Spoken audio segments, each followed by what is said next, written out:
నన్ను కడిగి శుద్ధీకరించిన పాపములను అయా కడిగి ప్రభువా తండ్రి, అయా పరిశుద్ధాత్మ దేవ మమ్మల్ని ప్రభువా తండ్రి నాయన అయా పరిశుద్ధపరిచిన తండ్రి మా కోసం ప్రభా, అయా మీరు నా తండ్రి నాయన ఈ వాక్యానుసారంగా వాక్యంతో మీరు మాట్లాడమని, అయా ఈ వాక్యాన్ని మేము భద్రపరచుకుంటూ సహాయం చేయమని వేడుకొచ్చినాను తండ్రి. అయా ప్రభా నేను కాదు యెహోవాయే నా యందు ఉన్నాడు, ఆయన మాత్రమే మాట్లాడుచున్నాడని నమ్ముచున్నాను తండ్రి. నీకే వందనాలు స్తోత్రాలు చెల్లిస్తూ యేసు నామములో అడుగుచున్నాను తండ్రి. దేవుడి నామానికి వందనాలు.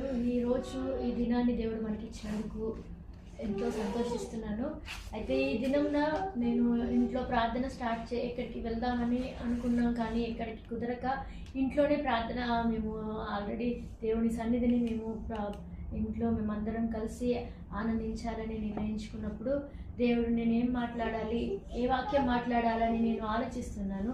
నాకు ఏ వాక్యం మాట్లాడాలో ఏది కూడా నాకు గుర్తుకు రావట్లేదు. దేవా ఏంటి ప్రభా, ప్రార్థన సమయం స్టార్ట్ అవుతుంది అయినా కూడా ఇంతవరకు రాలేదు అని నేను అనుకుంటున్నప్పుడు నా బిడ్డ జోనిసా ద్వారా దేవుడు ఈ వాక్యాన్ని చూపించాడు. ఇక్కడ మత్తయి సువార్త 9వ అధ్యాయం 26 నుంచి 30 వరకు చదివినట్లయితే దేవుడు ఇక్కడ మాట్లాడుతున్న మాటలు ఏంటంటే, సమాచారము దేశమందంతటా వ్యాపించెను. యేసు అక్కడి నుండి వెళ్ళుచుండగా 2 గుడ్డివారు ఆయన వెంట వచ్చి, దావీదు కుమారుడా మమ్మను కరుణించుమని కేకలు వేసిరి. ఆయన ఇంట ప్రవేశించిన తర్వాత ఆ గుడ్డివారు ఆయన యొద్దకు వచ్చిరి. యేసు, నేను ఇది చేయగలనని మీరు నమ్ముచున్నారా అని వారిని అడగగా, అక్కడ మనం చూస్తున్నాము 2 గుడ్డి వారిని చూస్తున్నాము.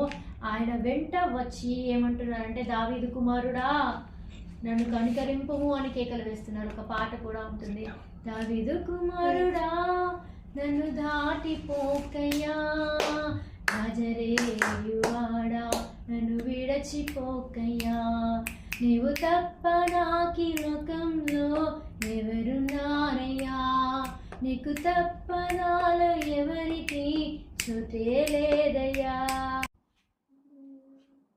God is with you all the time. God bless you all. Thank you for the grace of God. స్తోత్రం. పరిశుద్ధ మహోన్నతుడైన దేవానికి వందనాలు.